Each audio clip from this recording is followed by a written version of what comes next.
মামলায় চতুর্থ দিনের মতো প্রসিকিউশন পক্ষের যুক্তিতর্ক উপস্থাপন অব্যাহত রেখেছি।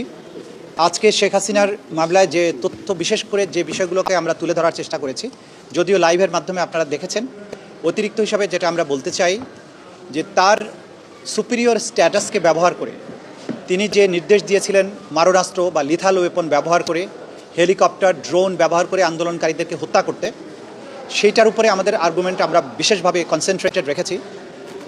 এখানে আমরা তিনজন ব্যক্তির সাথে শেখ হাসিনার যে টেলিফোনে কথোপকথন, একটা হচ্ছে ফজলে নূর তাপসের সাথে তার কথোপকথন, আরেকটা হচ্ছে ঢাকা বিশ্ববিদ্যালয়ের তদানীন্তন ভিসি মাকসুদ কামালের সাথে তার কথোপকথন, এবং হাসানুল হক ইনুর সাথে তার একাধিক কথোপকথন। এই কথোপকথনে তিনি নিশ্চিত করেছেন যে তিনি আইনশৃঙ্খলা রক্ষাকারী বাহিনীকে, পুলিশ, বিজিবি, র্যাব, তাদেরকে এই নির্দেশ দিয়েছেন যে আন্দোলনকারীদেরকে লিথাল ওয়েপন ব্যবহার করে দেখামাত্রই, অর্থাৎ জমায়েত হওয়ার আগেই, শুরু থেকেই হত্যা করার নির্দেশ দিয়েছেন।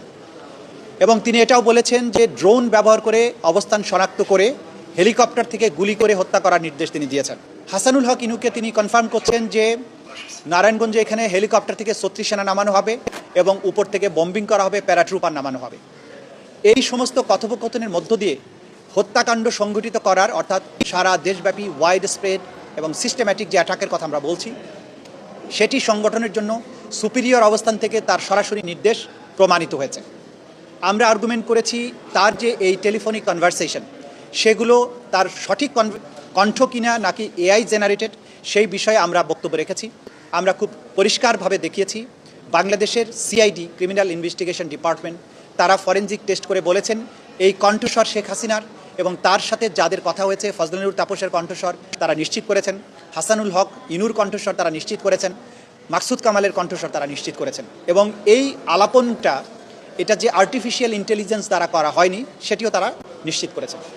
এডিশনালি বাংলাদেশের বাইরের দুটি প্রতিষ্ঠান, বিবিসি এবং আল জাজিরা, বিবিসি তারা একটা আলাদা ফার্মকে এনগেজ করে এই কণ্ঠস্বরগুলো এআই জেনারেটেড কিনা সেই ব্যাপারে তারা পরীক্ষা নিরীক্ষা চালিয়েছেন এবং তারা কনফার্ম করেছেন এটি শেখ হাসিনার কণ্ঠ, এটা এআই জেনারেটেড না, এই কনভারসেশনগুলো জেনুইন।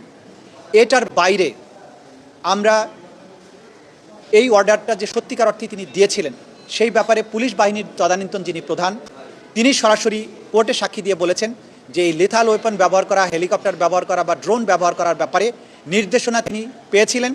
প্রধানমন্ত্রী স্বরাষ্ট্রমন্ত্রীকে বলেছিলেন, স্বরাষ্ট্রমন্ত্রী তাকে টেলিফোন করে জানান যে প্রধানমন্ত্রী তাকে এই নির্দেশ দিয়েছেন। তিনি তখন এই নির্দেশটি তার অধস্তন অফিসারদেরকে জানান। অধস্তন অফিসাররা, অর্থাৎ ডিএমপির তদানীন্তন কমিশনার হাবিব, প্রলয় জোয়ারদার, তারা এটা তাদের কমান্ড সেন্টারের মাধ্যমে, ওয়্যারলেস মেসেজের মাধ্যমে বিভিন্ন কমান্ড পোস্ট, বিভিন্ন জায়গায় যে সমস্ত বাহিনীকে নিয়োগ করা হয়েছে তাদের কাছে এটি পৌঁছে দেওয়া হয়। ফলশ্রুতিতে দেশব্যাপী মারণাস্ত্র, আগ্নেয়াস্ত্র ব্যবহারের যে প্রমাণ, এই কমান্ড বা এই হুকুমের প্রেক্ষিতে সেগুলোর বিস্তারিত প্রমাণ, আমাদের লাইভ উইটনেস যারা আছে তাদের প্রমাণ আমরা দেখিয়েছি, আমাদের ডকুমেন্টারি এভিডেন্স দেখিয়েছি, পত্রপত্রিকার রিপোর্ট দেখিয়েছি, অজস্র ভিডিও ফুটেজ যে কিভাবে লিথাল ওয়েপন ব্যবহার করা হয়েছে, কিভাবে হেলিকপ্টার ব্যবহার করা হয়েছে, তার বিস্তারিত প্রমাণ এতটাই অকাট্যভাবে তুলে ধরা হয়েছে। এই আদালত শুধু নয়, আমরা যেটা বারবার বলেছি যে এই এভিডেন্স দিয়ে আন্তর্জাতিক কোনো আদালত হোক, বিশ্বের যে কোনো দেশের যে কোনো আদালতে তোলা হোক, অকাট্যভাবে এই অপরাধীদের, এই আসামিদের অপরাধ প্রমাণিত হবে।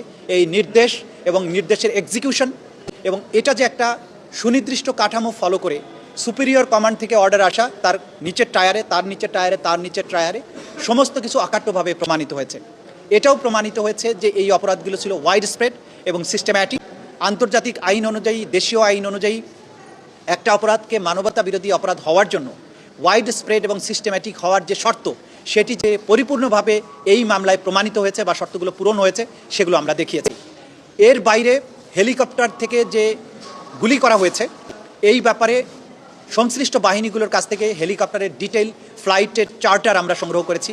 সেই ফ্লাইটগুলোতে কতক্ষণ ফ্লাইটের ডিউরেশন ছিল সেগুলো আমরা দেখিয়েছি। সেই ফ্লাইটগুলো অপারেট করেছেন কোন কোন পাইলট, তাদের নাম, ফোন নাম্বার আমরা দেখিয়েছি।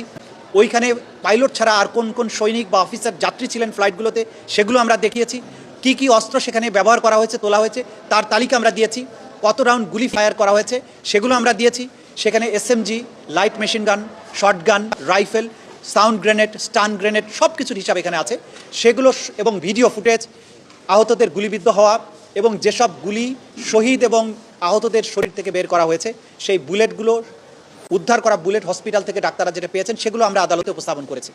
সুতরাং এই যে চেইন, হুকুম দেওয়ার থেকে শুরু করে গ্রাউন্ড পর্যন্ত কার্যকর হওয়া এবং এটার আফটার ম্যাথ, কীভাবে মানুষগুলো মারা গেল, কতজন মারা গেল, তাদের দেহ থেকে কী ধরনের বুলেট উদ্ধার হলো, এই বুলেটগুলো কোন গ্রেডের, কোন রাইফেল থেকে এসেছে, কাদের কাছ থেকে এসেছে, এই সব কিছুর অকাট্য প্রমাণ ট্রাইব্যুনালে আমরা তুলে ধরেছি।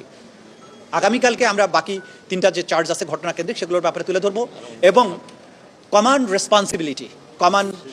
রেসপন্সিবিলিটির উপরে যে আন্তর্জাতিক আইন, দেশীয় আইনের যে সমস্ত দৃষ্টান্ত আছে, নজির আছে, সেগুলো আমরা তুলে ধরবো এবং তার মধ্য দিয়ে হয়তো প্রসিকিউশনের আর্গুমেন্টের আমরা সমাপ্তি দিই।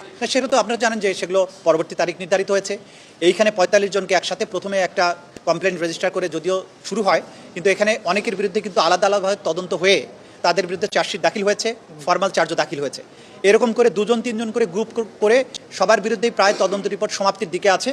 খুব সহসাই এদের বিরুদ্ধে তদন্ত রিপোর্ট এবং ফর্মাল চার্জ দাখিল হবে, এদের বিরুদ্ধেও আনুষ্ঠানিক বিচার শুরু হয়ে যাবে। ছোট ছোট গ্রুপে হয়ে যাবে, আলাদা আলাদাভাবে। তারিখটা আপনারা জেনে নেবেন, আমি জানি না এখনো তারিখটা, আমরা বলতে পারছি না। আমরা আশা করছি, চেষ্টা করব শেষ করতে, তারপরে হয়তো ডিফেন্স বলবেন, এরপরে হয়তো আমাদের জবাব দেওয়ার বিষয় থাকবে।